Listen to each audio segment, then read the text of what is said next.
Hi, Bruce Johnson, president and founder of BizScalers and the BizScalers Club, and today I want to talk to you about how to break through your current growth barriers and get to the next level. How do you break through your current growth barriers and get to the next level? In monetary terms, we put it this way. How do you grow from 6 figures to 7? And if you're at 7 figures, how do you go from 7 figures to 8 figures and beyond? Those are important questions. I'm sure you've wrestled with them. Today, we're going to try to answer those questions for you.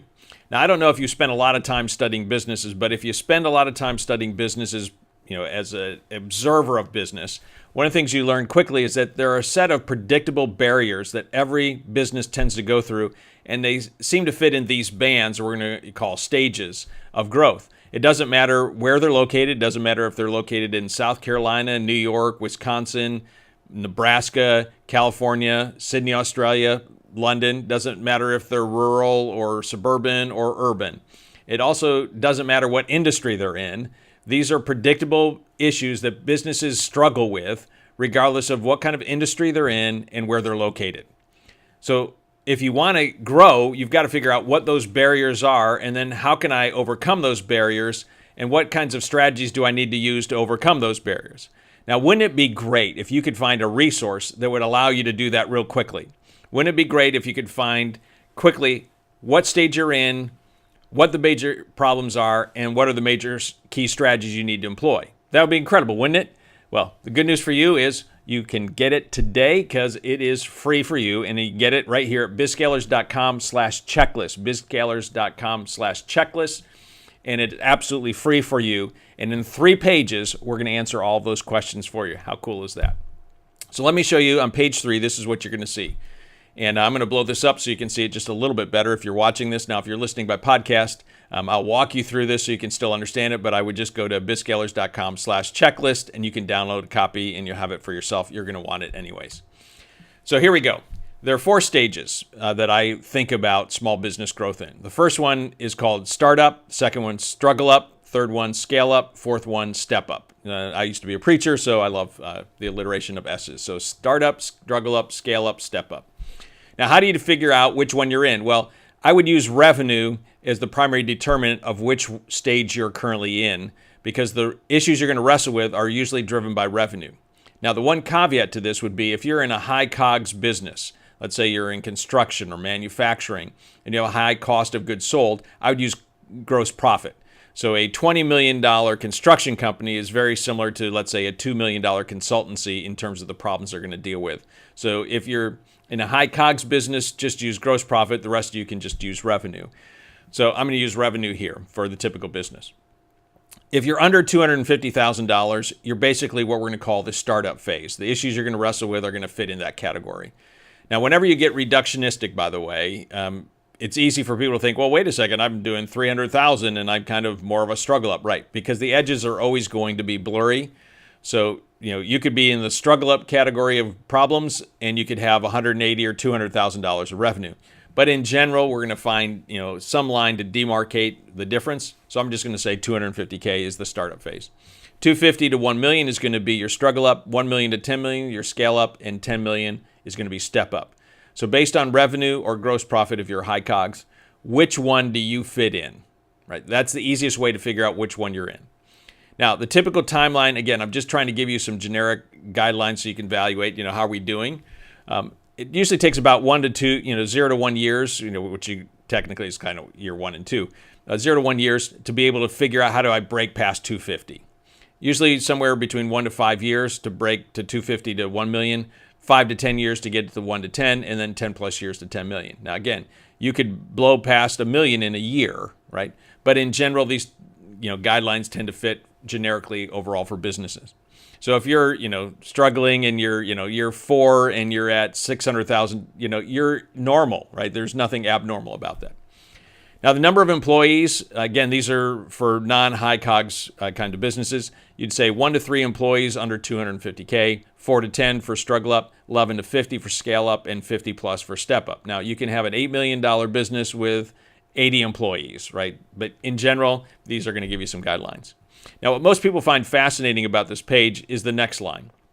The percentage of businesses, 73% are under 250K in the U.S. Now, there are roughly 28 to 29 million businesses in the U.S. Roughly 6 million of them have employees. So of the 6 million that have employees, so we're not talking about solopreneurs here, the 6 million that have employees, 73% of them, almost 3/4 of them, are under 250K in revenue. That shocks most people. But that also helps you understand when you see studies that say the average small business owner makes $50,000, the high end is $70,000, again, depending on which study you're looking at. Well, if you're only making, $180,000, $200,000, $220,000 a year, and you've got 3 employees, you do the math, it's really hard for you to start making, $200,000 on a $250,000 revenue mark. So 73% are in the under 250. We're going to call this the startup group. 22% are in the struggle up, which is that 250 to 1 million. The struggle up, right, is you've got this business and now it's got to go beyond you, and it's just a struggle as you're getting your systems in place and you're hiring new people. You got to struggle up to get to that 1 million. Then 4% make the scale up. Now, if you're doing your math, 73 plus 22 gets you to 95%. So if you're doing over 1 million and you're thinking, man, I don't think I'm really achieving anything, realize that of employer firms, remember this is the smaller, the 6 million of the 28 million, you're already in the top 5%. So if you're at 2 million, 4 million, you are in the top 5% of all small businesses, all businesses in the U.S. that have employees. That's pretty amazing. And if you make it to 10 million, you're in the top 1%. Pretty cool. That you ought to step back and feel good about doing that. Now, the reason why we're going through this, though, is that while this is interesting diagnostically, it's good demographically, what's important to break through the current barrier to get to the next one is the next line. Because the major barrier is what you have to fix if you want to get to the next stage. So the major barrier for startups is about problem solution fit and then product market fit. In other words, the reason why most small businesses don't have a lot of traction is they started the business because they wanted to start this business. They didn't look at the market and say, is there a problem that a lot of people want to solve or not? But if you want to get some traction, you've got to find a problem that a lot of people want to solve. And then you have to come up with a product or service that's going to actually solve that problem in a way that the market likes and wants to pay for at that price point.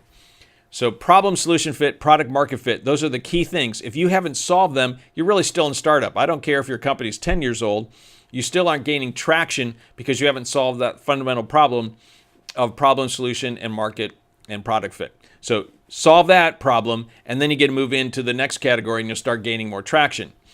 The second stage, the struggle up stage, the 3 key problems that you have to overcome are marketing, sales, and systemization, which means that the typical small business has no consistent, predictable marketing machine in place, right? So they go out and they do something, they get a couple clients or get some customers, and then they start taking care of them, and then all of a sudden, wait a second, we need some more. So there's nothing systematic about their marketing, which is why they don't get to 1 million. If you want to get to 1 million, you have to have a predictable marketing machine in place that is producing a consistent level of highly qualified leads. And then they typically don't have any kind of relentless sales system in place, which is converting enough of those at the highest rate possible so that they can, generate the revenue they like to generate. And then typically they don't have anything systematized, right? Everyone's kind of doing their own thing and there are no systems in place. So if you want to scale past 1 million and you want to do that well, you want to focus in on how do I create a marketing machine? How do I create a relentless sales system? And then how do I systematize more and more of this business into what we would call your BRB, your business run book. But if you fix those problems, it'll be infinitely easier to scale past 1 million. Then when you get to the scale up phase, the 3 things you want to focus in are the speed of execution, talent, and innovation. So one of the things you'll find as you get to 2 million, 3 million, 4 million is that almost every business owner, entrepreneur says, why does it take so freaking long to get anything done around here?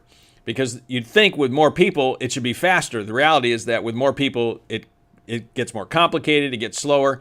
So you've got to figure out how with more people can we get stuff done fast. Like we used to get done stuff fast in startup. Now we're in scale up and it takes forever. We've got to get back to speed. Speed will allow you to drive fast because the market always rewards speed.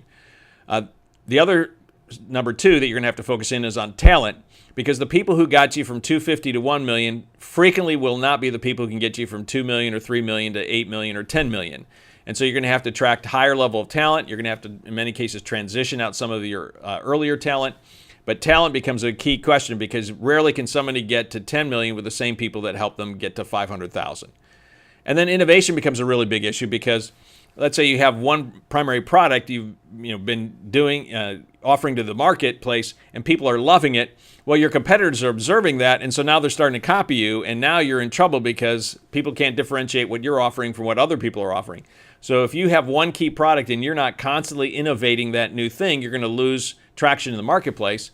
Or if you're not focusing on one key thing, maybe you have to add a new revenue stream and innovate a second or third or fourth revenue stream to be able to get to 6 million, 8 million, 10 million, or beyond. So innovation, talent, and speed of execution become really critical at the scale-up phase. So if you want to move from 4 million up past 10 million, those are the three things you want to solve and focus in on. And then if you make it to stage 4, then you want to focus in on excellence and leadership development. You think that the bigger you got, the better you'd be, but a lot of big companies, they don't do a lot of things really well. That's because they haven't really fixed the excellence problem. And then as you're getting bigger and you have more and more layers, you have to get really good at developing a pipeline of leadership talent, or else the organization is going to fall apart. So those are kind of, at a quick glance, the 4 stages and then the 4 biggest barriers. So if you want to go from stage 2 to stage 3, then you want to look at marketing, sales, and systemization, like get a laser focus on those things. If you're in the scale-up phase, focus on speed of execution, talent, and innovation. That one page gives you an awful lot about what you need to do to break through the current barrier to get to the next one. Now, one of the things that you're going to find in this packet, the seven-figure scalable checklist, is that it's going to help you go down a little bit deeper on pages 3 and 4. So you're going to find, in this case here, we're going to look at the major problems and challenges, go deeper and go through and check off whichever ones are true for you that you need to wrestle with and figure out how to solve, whatever stage you're in. And then finally, the last page, page 5, is going to take a look at your key strategies. So now that you know what the problems are, what are the key strategies we could employ, and then check whichever ones are going to be appropriate for you. And you already now have a checklist that's basically telling you these are the things we need to focus in on. Now, information is good, but application is even better. And so the very last page, page 6, basically says, take a look at the problems and challenges on the left side. And then on the right side, take a look at the key strategies. And of those that you looked at, what are the most important ones you need to focus in on? And then the next line is going to say, of the most important ones, what's the number 1 that you need to focus in on? So we're just trying to narrow down from all the ideas to most important ideas to the one idea you need to focus in on. And then the last one says, over the next 30 days, what do you need to do in this one area to make your business more scalable? Right? So there you go. You can get the whole thing at bizscalers.com/checklist. On 3 pages, you basically diagnose what stage you're in, what the key problems are, what the key strategies are, and you can use this. So I would encourage you to download this, refer to it anytime you're either struggling or you're working on your strategic plan. By the way, I'm recording this at the end of August, and people should be working on their strategic plans in August and September. Most business owners aren't going to do it until November, maybe December, some of you in January. But whenever you're working on your strategic plan, pull this back out and use it as a diagnostic tool to help you. Or if you're struggling, it's the middle of the year and you're trying to think, what do we need to focus in on? Of all the things we can do, what do we need to focus in on? This one little free report, this 7-figure scalable business checklist, will allow you to do just that. So I hope you found this helpful. If you did, I encourage you to pass it along to some other business owners and entrepreneurs you know, because it can help them as well. If you are watching this on YouTube, I encourage you to hit the subscribe button. If you're listening to this on a podcast, make sure you subscribe there as well, because my commitment to you is that each and every week I'm going to be delivering you actionable content just like today that can help you build a more scalable and profitable business. And so until our next episode, until next week, to your accelerated success, Bruce out.